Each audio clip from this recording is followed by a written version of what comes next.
You have come here to this earth for a reason. The earth requested your presence here because you have a specific gift to give. And when you can understand what your earth healing archetype is, you can start to see what this gift is and how you're meant to deliver it to this planet. I'm Asia Suler, author, teacher, and earth intuitive, and this video is going to help you discover what your earth healing archetype is and what the gifts are this archetype carries.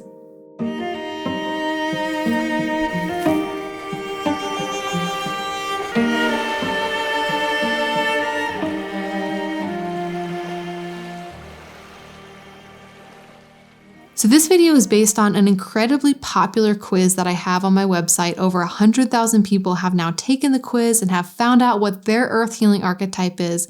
But I wanted to take some time to talk about these 5 archetypes so that you can tune into them and figure out which archetype you are here to embody. Because when you can understand your archetype, you begin to understand what your gifts are, how you operate, and how these gifts are meant to be given here on this planet. So the first archetype is the archetype of the rainbow. Rainbow people are quick moving. They're very inspiration motivated. Rainbow people are here to receive inspirations from the divine. They have a very powerful connection with the upper world, with the angelic realm, with the realms of high inspiration and creativity. Rainbow people often have these powerful inspirations or ideas, and yet they might have trouble translating them into being. And the thing about rainbow people is that it's okay because you're meant to be like a rainbow. You are meant to receive these divine insights, these flashes of inspiration, and be a little bit like a conduit, like a rainbow in the sky, bringing this light to other people, inspiring them, motivating them.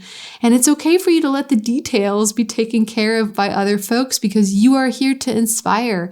You're here to uplift, and you're here to be this connection or this conduit between here and the divine. So are you a rainbow person? Are you enthusiastic? Are you highly inspired? Do you tend to be someone who enlivens a situation when you move into it? You might be a rainbow person. And if you're a rainbow person, then you know that it's okay to move from thing to thing quickly. It's okay to let your inspirations take you where they need to go because this is how your gifts work in the world. Rainbow people tend to have very active minds and a huge intellectual curiosity, so let yourself be moved to explore what really excites you. It's okay to move from thing to thing, to be ephemeral with what you're engaging with, because it's really the energy of your excitement that is here to lift up the world. The second archetype is the old growth tree. So if you envision an old growth tree, you have your roots in the earth, but your crown reaches far up into the sky. And this is the truth of old growth tree people. They have the ability to see the wider perspective, to tune into forces of creativity and insight, but they also are able to bring it down to earth, to manifest it, and to bring it into being. Old growth people tend to be people who are good at planning and envisioning. This can often be a leadership type role.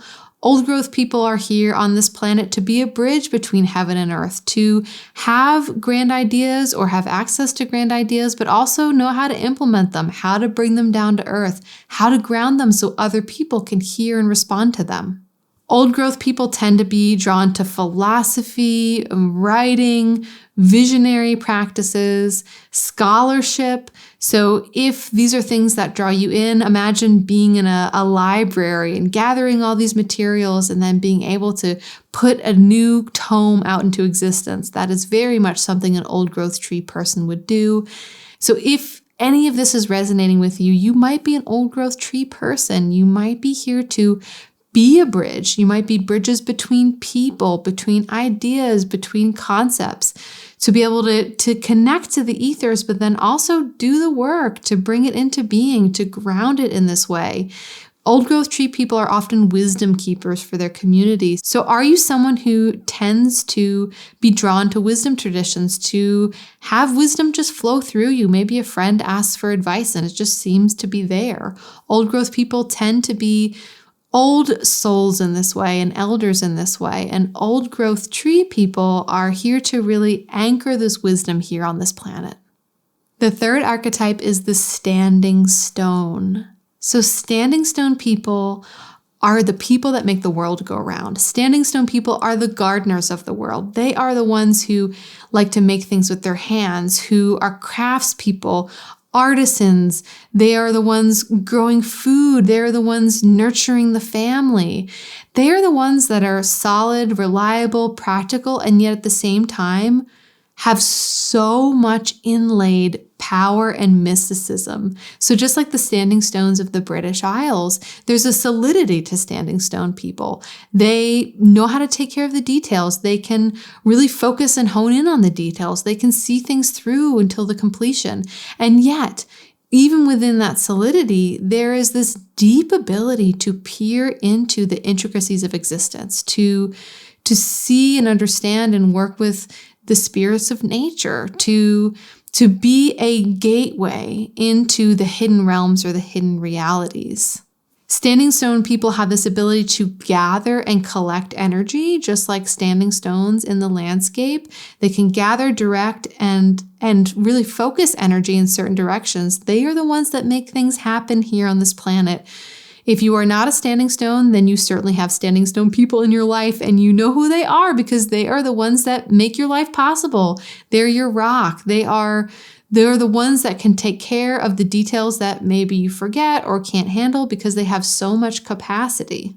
If you are a standing stone person, your grounded energy is what makes the world go round, and it's what makes it possible for everyone else here to be in existence and to follow their own gifts. So thank you for everything that you do, and know that there is a deep mysticism to the way in which you ground and root here. So the fourth archetype is the vein of gold. Vein of gold people like to go deep. This is the realm of the unconscious, the psychologist, the shaman. Vein of gold people are drawn to the hidden aspects of existence. They're drawn to what's underneath the surface. Vein of gold people do not want to have a surface conversation with you. They want to ask you about your childhood trauma. They want to go into your deepest fears and your deepest desires. Vein of gold people move at a bit of a slower pace. They need to take things one at a time. They are often really good at understanding the unconscious motives of other people, and they can be very focused on this hidden realm of interaction with others. Vein of gold people make amazing psychologists, analysts, shamans, one-on-one practitioners, because they have this ability to see and perceive this other side of existence and work directly with the unconscious. Vein of gold people have a very prominent connection with the soul. Rainbow people are more interested in the realm of spirit, but vein of gold people, they like the soul, the grounded, the earthly, the descent, the deep journey. They're here to understand human consciousness, to understand how consciousness works and how it moves through the environment.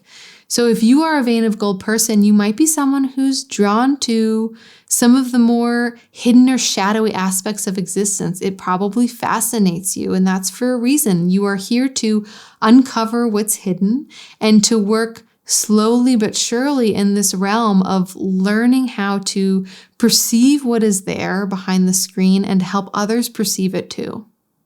And our final archetype is the Wellspring. Wellspring people are like a spring bubbling up from the earth. They are here to bless the world by their presence alone. Wellspring people, their purpose in life is not to do anything. It's to be. They are here to bless this world through their energy. You know Wellspring people because the moment they walk in the room, it feels like you can take a deep breath. Wellspring people are like the sitting Buddhas of the world. They emanate well-being and goodness. And honestly, when they try to be someone who does a lot or accomplishes a lot, it can often feel like they're falling flat with their gifts. So if you are a Wellspring person, your gifts really want to function by you moving more slowly and by you recognizing that it's really just your presence alone that is the gift, that you're here to just cultivate this sense of well-being because you are someone who, when other people come into your field, you can affect them. You affect them with your positivity, with your presence, and with your groundedness. You are here to exemplify the medicine of non-doing, patience, and surrender. So to other people, it might look like you aren't doing as much with your life or that you're a late bloomer, but truly you're a wellspring, and it's your energy that is here to change the world. So I'm curious, which of these 5 archetypes resonated with you the most? Which one are you here to embody on this earth? And if you're not sure, definitely go take that quiz on my website. I'll put the link here below. And if you want to know even more about your archetype, I have a whole class about each archetype on my website. All you have to do is once you finish the quiz, you can sign up with your email and you'll have access to all 5 classes. In the classes, I talk specifically about what your gifts are with this archetype, what the challenges are, how you're meant to move, the pace of life that will work the best for you, and what this earth is really asking of you, what it looks like when you give your gift to this planet. Because the earth wants to support you in uncovering who you are. The earth wants you to understand your archetype because you have a specific gift that you are here to bring at this time on this planet. And that gift, just like you, is incredibly precious.